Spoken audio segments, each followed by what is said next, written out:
Hello, welcome to Rational Investing. My name is Cameron Stewart, CFA. Thank you for watching the channel, and subscribers, I greatly appreciate it. This week up, we're going to take a look at one of the monsters. We've got Apple, Google, Amazon, Netflix, all of them being crushed. Let's figure out how much Apple is worth, how much cash flow, how much hard jack do they make every single year, and if we bought it today and held it for a decade, how much money do we think we can make by owning the stock? You ready? Let's get to work.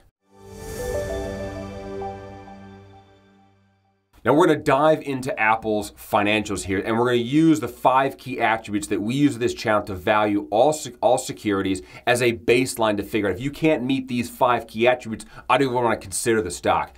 Number 1, top line revenue. It's got to be growing. Number 2, earnings. Enterprise level earnings is EBITDA. It needs to be positive and growing. Number 3, strong free cash flow, hence the show, cash flow show. And number 4, low debt. We want to see less than 3 times debt to EBITDA. And number 5, a well-priced stock. What is a well-priced stock? A well-priced stock is a stock in which I can build a conservative forecast out 10 years.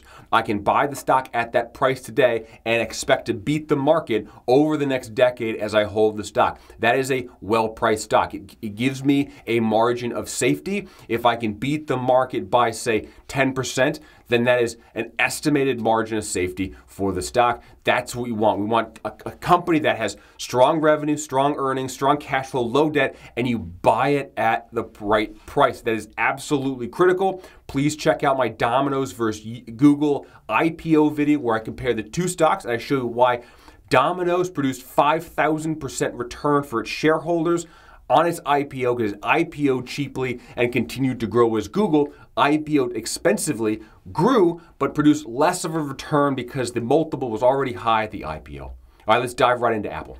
Apple just released their annual report. We're going to dive through their Q4 release. The 10K is forthcoming, but they give us what the P&L looks like in the press release. We're just going to go through it and figure out how much income they make. Then we're going to toss it into our model, and we're going to figure out what they've made historically and what we think we can earn if we bought the company now and held it for a decade. So let's dive through. I got the Q4 financials behind me, and I want to point out a couple things. We're just going to read the P&L and get to take a feel for the business and particularly where the revenue comes from, all right? So here we go. 12-month ending September 24, 2022 is their end of the fiscal year. It's this date, and back 12 months is what they use, not the calendar year.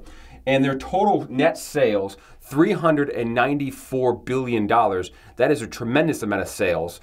Up slightly, I think that's an 8% growth or so, up year over year. You can see most of the revenue is product sales, $316 billion in product sales. Now you scroll down the P&L, and the first thing you're going to come across is the variable cost, or the cost of goods sold. How much does it cost them to manufacture the products and services that they sell? Total cost of sales, $223 billion for $170 billion of profit. That's gross profit, net of the variable cost, which is linked to revenue. Then you've got operating expenses. Apple's P&L is incredibly simple. There's only, 6 lines here.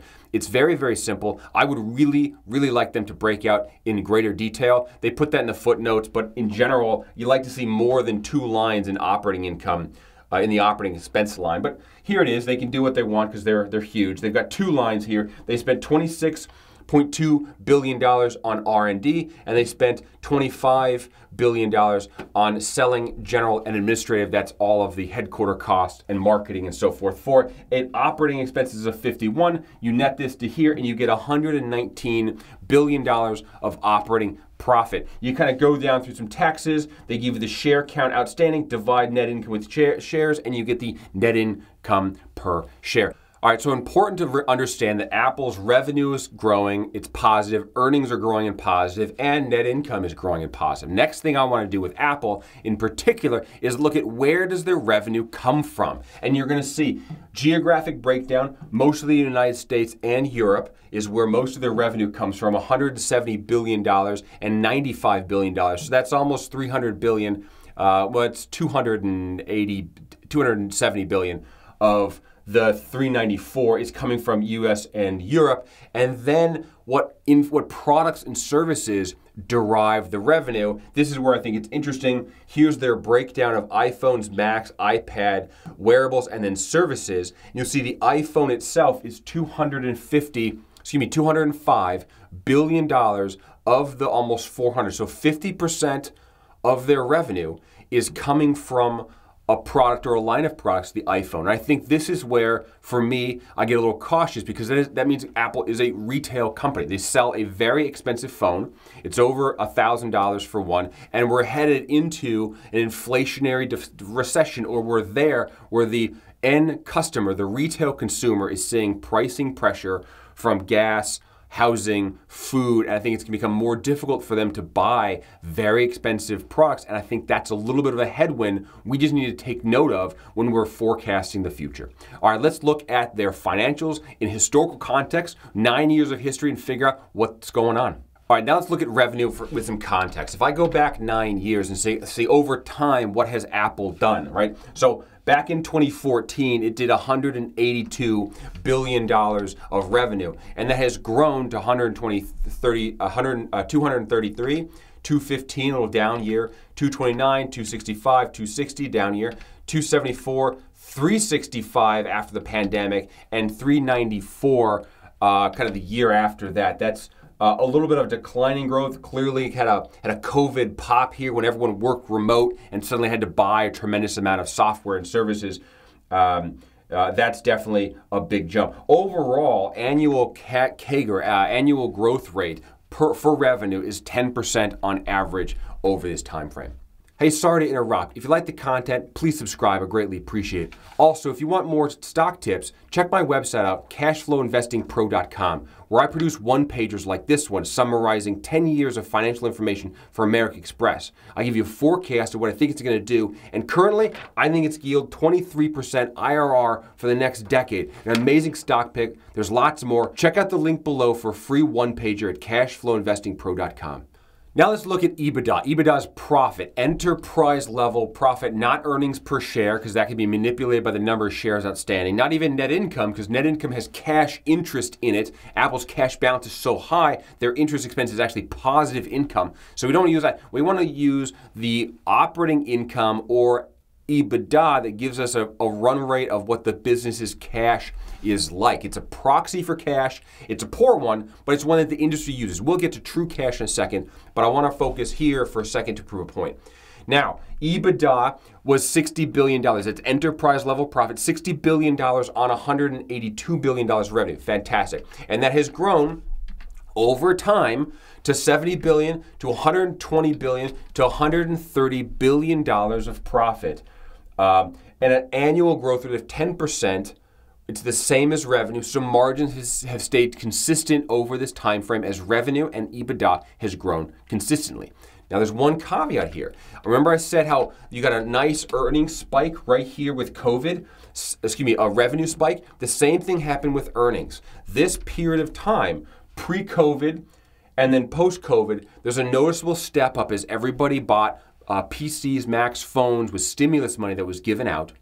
And they were able to bring that money into the company, and that's a boon, a windfall in revenue and profit for the business. And it's showing a 10% annual growth rate for that company, starting at 60, going at 130 over this time frame. However, if I look just at this period of time, right here, that's a 4% growth rate. So this spike that you're seeing causes a more than doubling of the growth rate. And I want to be careful that we don't take that forward 10 years and assume you're going to have this type of growth out forward, because this here is a one-time anomaly of COVID and a lot of stimulus money coming out. If you're going to put your hard-earned cash into Apple, I suggest use a growth rate that's more custom to something like this, that does not have the stimulus in there for the one-time COVID boost, as a little bit of a cautionary note. This is how you build margin of safety when you're looking in a business. All right, so that is EBITDA and revenue, both positive, both growing. Let's do enterprise value. Now, Apple has a lot of free cash. So let's figure out how much, first of all, debt they have. That is the very first component when you're looking at enterprise value. So they started $29 billion of debt, and they have grown that debt almost sixfold to $122 billion of debt. That's a 20% annual growth rate in debt, which is very surprising for Apple. And their earnings have grown at 10% annually. The debt is doubling that pace from 29 billion when the company was extremely lean on debt. They've ballooned that balance sheet, dividends, share buybacks, so forth. They can afford it, but they're still borrowing money. Excess cash. Now, excess cash for me is cash flow that is on the short-term investment lines of the balance sheet. They have so much jack on the actual cash line that this number could be bigger.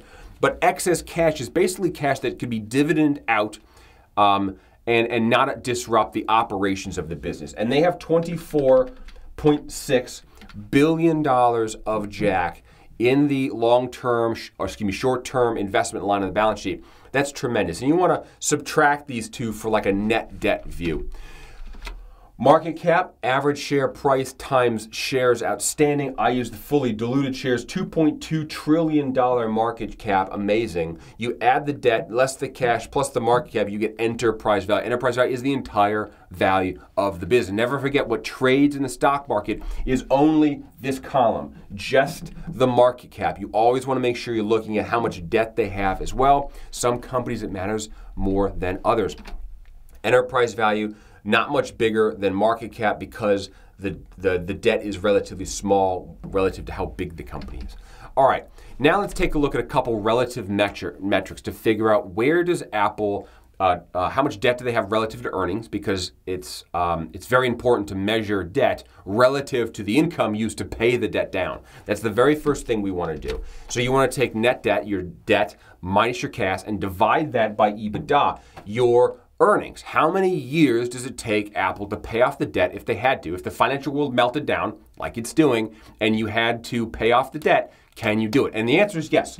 They have grown their debt a lot from 28 billion to 22 billion, but their earnings have grown so much that they're still able to pay off that debt with less than 1 times debt. That's a pristine balance sheet and cash on hand. Good job, Apple, for keeping the financial discipline. Now, enterprise value to EBITDA. This is how many years would the company have to pay itself off? What is the value of the business, the price of the business relative to the earnings that it produces? That's basically what this is. It's also called a multiple. And so what you're looking at is the number of years that the EBITDA would have to be generated to equal the enterprise value. It's a relative payback period. And what you're going to notice is that earlier in this decade, and if you take this even prior, it continues, Apple traded at single digits. I mean, this is when Buffett was buying it, right? So he's buying a deeply discounted stock at single digits, which is astronomically cheap. And back then, people were worried about Apple being a one-trick pony with an iPhone, and that they were worried that the company would not continue to grow because of the iPhone sales was so dependent. It was a consumer product company. And by and large, we see that's true because the revenue and earnings grow very slowly, but for the COVID boost. And then what happened is Buffett invested, people started buying the stock, so it started moving up, but the market multiple itself started expanding. What does this mean? This means back in the day, you could buy Apple for 10 times earnings, which is dirt cheap in my opinion for a company like this. And then that multiple, nothing else changes, doubles, almost triples actually to 30 times. Now it's 20 times. So it's 20 times, nothing else has changed. The company's growing like it's been growing. It's growing a little faster because of COVID, but the market multiple has doubled, and that's caused the stock to go like this, like ballistic. And the question is, out in the future, is it going to continue to be at 20 times, or is it going to fall back to what it used to be? And that's the issue. That's what you really want to care, and that's where you can get really hurt in the stock market, by buying a wonderful company and paying too much for that company. On average, this market multiple should be 15 times. That means it's going to come down from where it has been in the future. All right, let's take a look at free cash flow. All right, we're going to take a look at free cash flow, and I'll remind you that I teach a course at cashflowinvestingpro.com. You can check the link down below. I give you this financial model, and we actually go through Apple together. It's 3 hours of content where I tell you how to build financial models and teach you to build forecasts for the companies you own. Definitely check it out. Okay, let's take a look at Apple. Now, what I'm going to do here is I'm going to look at cash flow from operations, and I'm going to adjust it for share-based comp. So I'm just taking the cash flow from operations line in the cash flow statement, which is the top third, and I'm subtracting from that the share-based comp, which is a non-cash cost. However, I'm going to treat it as though it were cash because I want to adjust cash flow to make sure the employees are paid and what's left over is the equity, that is the cash flow that's available for the equity holders. So what that does is that says $56.8 billion of cash. That grew to $113 billion of cash, which is 9% annual growth, and that's in line with the 10% of EBITDA growth. So that means that the accounting team at Apple is expensing cash costs appropriate. Those two numbers are growing in line. The income statement is matching with what the cash flow statement is saying. You want to see that. If you ever see a company whose long-term average EBITDA is growing, but cash flow is declining on the cash flow from operations line, something fishy is going on, and you do not want to invest in that company. It's not worth the gamble. I'm not saying something is fishy going on, but it just doesn't smell right, and you got to walk away.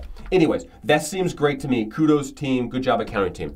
CapEx. CapEx is the capital expenditure. How much money does Apple put back into the business every single year? So what happens at the end of the year is 2022 ended. The board is sitting around and say, how much money did we make? They look at the financials and they say, oh my God, I have $113 billion of pure money. Jack, $113 billion of Jack on the balance sheet. What do we do? I know. Let's reinvest in the business. How much? We're going to put $10 billion, an absolute fraction, not even 10% of the Jack that they make. A tiny piece, they reinvest. It's nothing. They can easily afford it, and it's something that we look for at this channel is the spread between here. This is what, 4 times, 3 times that, 5 times that? Here it's only 10%. So they can easily afford to reinvest in their systems, which is very, very good. That means that this rest of the cash flow goes through to pay off debt. Well, we know they don't have any debt. So that means it goes right through to equity owners, you and me, the people buying the company. That's what this free cash flow to equity holders mean. And last couple years, actually, it was near $100 billion of pure cash money that they produce. So we know the company's growing, it's profitable, it has low debt, and it makes a ton of cash. Fantastic. How much should you pay for this business? That's the next question. So I'm going to run through the rest of this. This is shares outstanding. They are using this cash to buy down shares, and they're buying a lot of them down. They had 24 billion shares outstanding earlier in the decade, 9 years ago, and now they have 16 billion shares. That is a 5% annual reduction in the shares, which is outstanding, by the way. That's one of the highest we've seen for mega caps out in the world as we've been reviewing companies in this channel now for over, this is coming up in 3 years, by the way. Wow, who knew? That's a really big number. And you want to see this. This means that if you bought the stock a decade ago, you didn't have to put a dime back in the company, and your ownership in the company is growing. Really, really nice. If I take free cash flow, divide by shares, I get free cash flow per share. So they are generating roughly $6 of free cash flow per share. So their annual free cash flow is $6 a share. Their current price is $138 last fiscal year of September. If I divide these two, I get a 4.4% free cash flow yield. And that free cash flow yield is actually relatively low. Right? This channel, we look for double-digit free cash flow. We want something that's 10% or higher to give us some cushion.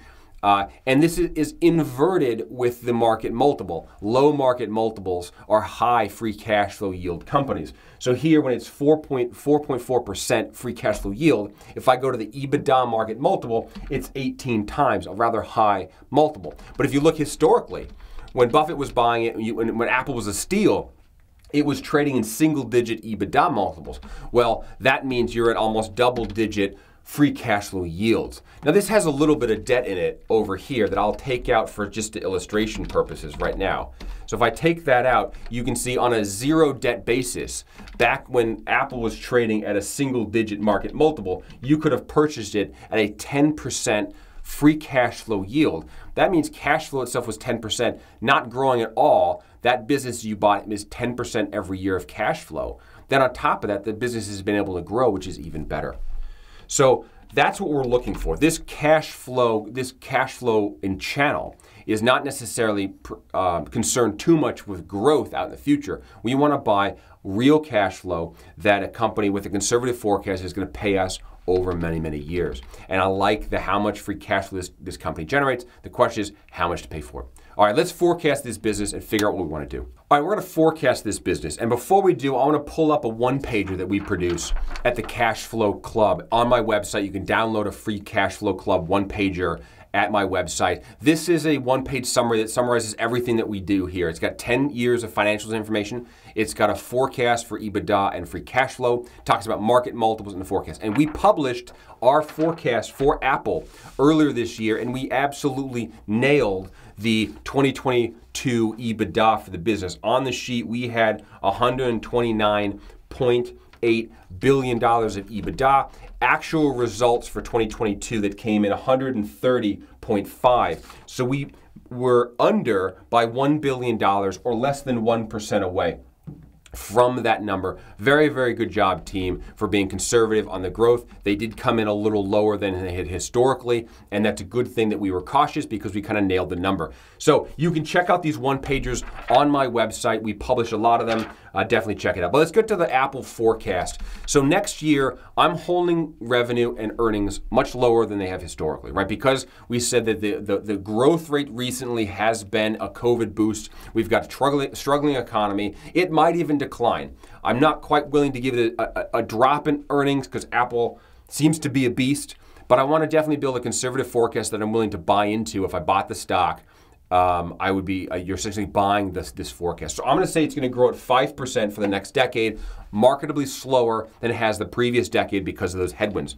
And the next thing I'm going to do, I'm going to set the market multiple at the historic level, 15 times enterprise value to EBITDA. And that means it's going to have to come down. It's currently at 18. It's going to have to come down. What does that do? That says it's a $3.1 trillion enterprise business out a decade from now. I subtract the debt and add the cash. I get a $3 trillion market cap for Apple. I maintain the shares that they have outstanding because I'm assuming all free cash flow gets distributed, so there's no cash flow to buy back shares. And I get a $189 price target for Apple out 10 years. Let's take a look at free cash flow. Free cash flow per share, I'm going to follow the same forecast because debt levels aren't going to change and the CapEx levels are going to change. So all increase in earnings goes right to free cash flow to the equity owners. So I'm going to get $6.59 next year, and that's going to grow to just over $10 out 10 years. I'm going to give it a 5% yield, which is slightly higher than where it is right now. It could even be higher overall, but that's going to give me a $204 price target in Apple out 10 years from now. All right, we have two price estimates for Apple. One using free cash flow, $204, and another using an EBITDA market multiple approach, $190. Very close to one another. I'm going to average them for $196 a share. Now, if I go into the market, I can buy as many shares as I want right now for $155 per share. So if I take the $155 price target and I multiply it times the number of shares outstanding and I add the debt and I less the cash, I get the enterprise value of the business, $2.6 trillion. If I divide that by the forward EBITDA that I have of $137 billion, that means it's a forward price multiple of 19 times. And that's still higher than the forecast that I have of 15 times. So that means the market multiple, I expect it to come down to an average over time. And that market multiple contraction is going to weigh on the price growth, even though the business itself is growing and is a very wonderful machine. Its market multiple is going to come down, and that's going to weigh down the return and reduce the cushion that I want in the stock. If I look at the forward free cash flow yield, only 4.2 times. That's not 4.2. That's not high enough. We want double digits, ideally. So let's put this into an IRR forecast and how much money we can earn if we bought the stock today. So here we go. If we buy the stock today at $155, I get this stream of income, cash flow. Now, I don't get to keep it, but it's my pro rata share of what Apple will generate. And I'm out at just under $200 over that time. That's an 8% IRR projected return, or 1.8 times cash on cash return for this kind of business, which is subpar, right? The stock market itself is supposed to generate, on average, 10% any 10-year period of time. This is less than that, and it's a cautionary tale of the market multiple on Apple, in my opinion, is still too high for where we are in this environment, and it needs to come back down, ideally back down to 15 or even 12 where it's cheap. So if we think Apple is expensive right now, what price would we think it's a great deal? Well, if Apple came back down to that 12 times EBITDA range, now don't get me wrong, it's traded at single digits before, but let's just say it doesn't even get there. Let's say it's 12 times, not 19.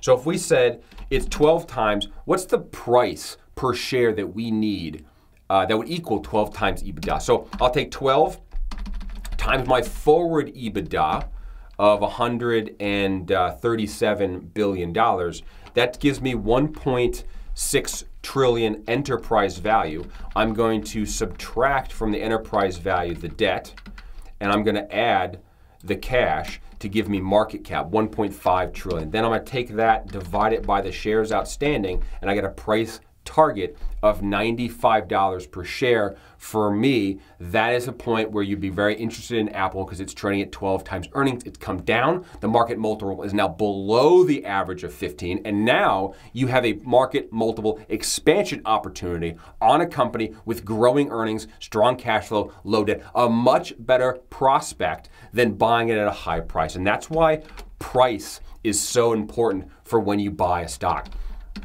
Let's throw this into a pricing range, and I'll show you at $155, it's 8% IRR. You need it to come down. I'm below this range when I said 12 times EBITDA. That's when it starts getting north of 15% IRR. That's what we're looking to do. We're looking to beat the stock market. To do that, you have to put your money on stocks that are estimated to beat the stock market with a conservative forecast by a healthy margin, right? Because no one knows what the future is going to hold.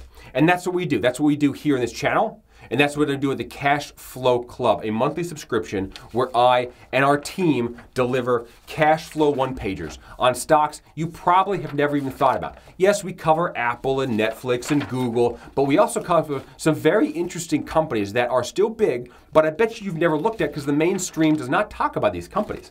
And what we just held is a cash flow webinar that we do once a quarter where I summarize all the stocks that we value. And some of these stocks have estimated returns of 25, 30% IRR stocks. And I highly, highly encourage you to sign up as a Cash Flow Club member for 1 year. In fact, I challenge you to do so. What you will receive in that 1 year is you will receive multiple company reviews, far more than I can cover on YouTube, and it's going to give you perspective. You're going to be able to see the good, the bad, the ugly, the entire spectrum of what is possible to put your money in. Remember, investing is a subtractive process. It's not additive. You look at the entire global landscape of securities, and you start whittling down stocks until you have a few, maybe 20, that you truly know, love, understand, that you want to be an owner of. You want to walk in the store and believe that you own that store, that company, and that you want to buy that company at a right time when it's estimated to produce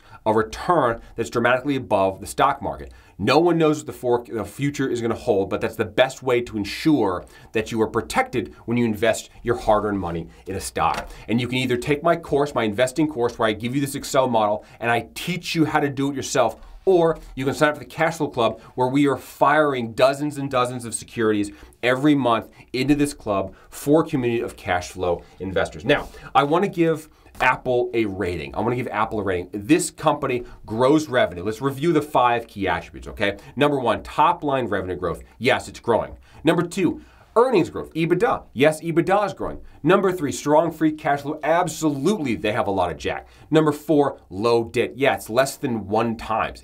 It's fantastic. Number 5, well priced. No, it's not. No, it's not well priced. I think it's exposed to the retail business. The earnings are very cyclical. Whenever they release a new iPhone, the earnings spike. So I would definitely hold off. I think for right now, I'm going to give Apple a bad investment, because I think that there's more downside pressure to come. I think there's more market multiple contractions to come, as you're seeing, and I think earnings could be exposed or could underperform that stock. And ideally, honestly, I think that if you're baking a 10% growth forecast into the stock, you're being a little too aggressive. And there are stocks in the stock market right now that you can grow 2, 3, 4% annually for next decade and have an estimated return of 25%. check out the Cash Flow Club. There's a lot of great stocks in there. I challenge you to do it for a year and see how your mindset changes the way you look at stocks. All right, my name is Cameron Stewart. This is Rational Investing. Thank you very much for the time watching Apple. I greatly appreciate it. If you liked the video, hit the subscribe button. I'm trying to build the subscribers. We just crossed 50,000. I'd love to get to 100,000 subscribers next year. I've got some people that are cloning my channel and trying to get you to subscribe to a WhatsApp channel. Please don't follow those.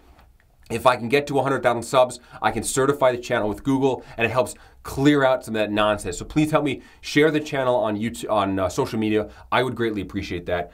Catch me on Twitter. My link's down below. And have a great day. I really appreciate the time. Thank you so much. Bye-bye.